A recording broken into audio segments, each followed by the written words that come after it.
این توپای پلاستیکی رو چند بار میشه باد زد؟ بریم با هم ببینیم.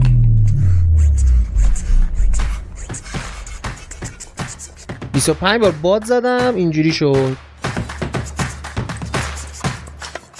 اینم 60 تا. خب حالا وقتی که موارد ایمنی رو رعایت کنیم.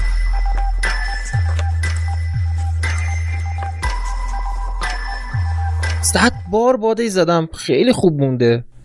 شما هم ویدیو رو لایک کنید تا بریم بر بقیه‌اش.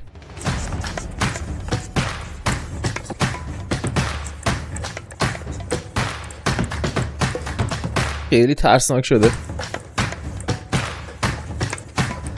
خیلی خوب مقاومه. ادامه میدیم.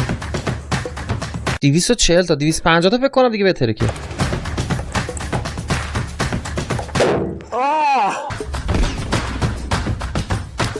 برای بقیه توپا حتما کانال رو داشته باش.